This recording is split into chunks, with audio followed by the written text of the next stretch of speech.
Smiley Morning Show. All right, y'all, Rick Smiley Morning Show. Hey, time right now is 11 minutes after the hour. We got your front page brought to you by...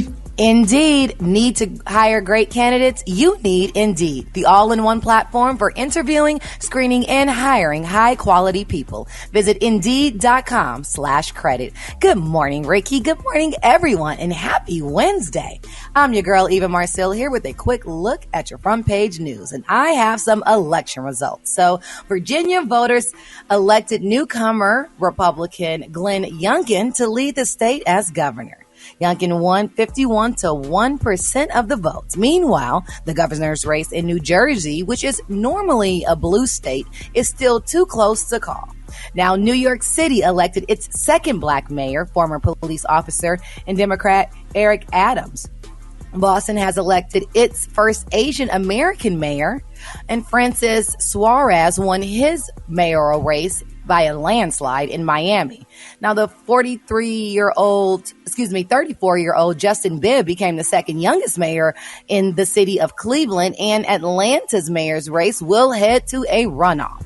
Now, in other news, yesterday, the CDC did approve Pfizer's COVID-19 vaccine for children ages 5 to 11, and Facebook announced that it will reduce its use of facial recognition software to identify people in pictures on their site. And last but not least, in an update, Reverend Jesse Jackson has been released from the hospital after a fall on Monday at Howard University. All right, that was a quick look at your front page news. For more, log on to the RickySmileyMorningShow.com. Rock T, the sports genius. What's going down in sports? Man, let's start off with some good news, man. Atlanta Braves, World Series champions, baby. They defeat the Houston Astros 7-0 to win their first World Series since 1995. Jorge Soler named Series MVP. He had 3 home runs in the World Series. What makes this so awesome for the Braves is because they had so many injuries throughout the year.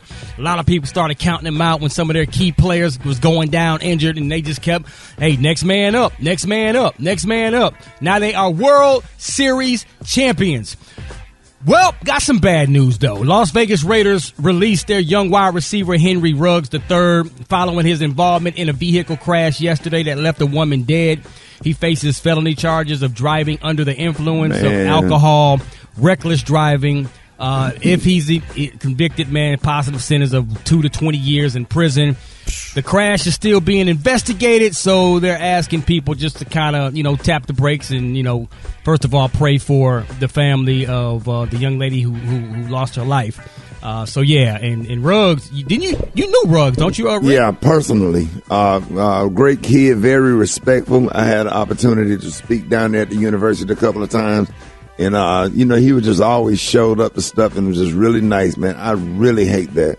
And I hate it for the family. That's why these players, man, that's the whole purpose of going down. And I had that conversation when I spoke at the university, about stuff like that. Yeah. He was one that seemed to be taking it all in when I was speaking, I really hated it. It bothered me all day yesterday, just the whole entire situation. Yeah, I was sad. We're going to continue to follow it and keep everybody up to speed on that. Gary, what you got there, Pimpin'?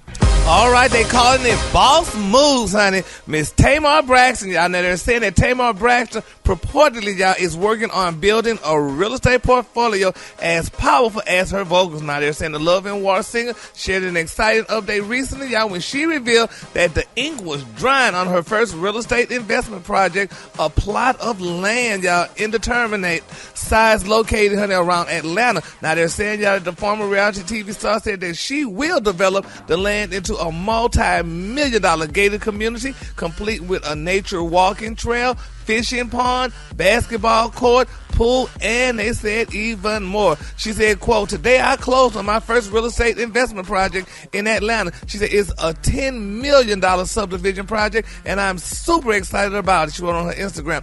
She said, "We displayed an aerial shot of already developed subdivision. Now, it's a small, upscale, private gated community that will have a nature walking trail and all that other stuff, like I said earlier." Now, they're saying, y'all, that the homes will start in the low, y'all, $1 million, and are located 15 minutes, y'all, from Buckhead. Now, people are excited about it. They say people, honey, are scraping up their change, honey, to move in this neighborhood. Now, one person on social media star T.S. Madison said, ooh, let me see the floor plans for the house, honey. She said, because I can't wait. She said, I might want to grab me one while they can be grabbed, y'all. So if y'all got some extra change, honey, you want to live in Tamar Braxton's gated community, and it's starting in the low millions, honey, get you some land now while you can. All right, the color today, honey, is one of my favorite colors. My color today, y'all, is Midnight Onyx. On the high end, you say Midnight Onyx, and on the low end, you say Beautiful Black. Midnight at the Oasis. What was that other part? Tell your... I never did know I don't know the part. word, but I love that song. My Yeah. mom used to play it all the time. Yep, I remember it as a child. All right, Brad, what you got coming up in the hot spot? Coming up next in the hot spot, Tiana Taylor say it wasn't her party and she ain't had nothing to do with it. I'm going to tell you all about it up next. It's the Ricky Smiley Morning Show.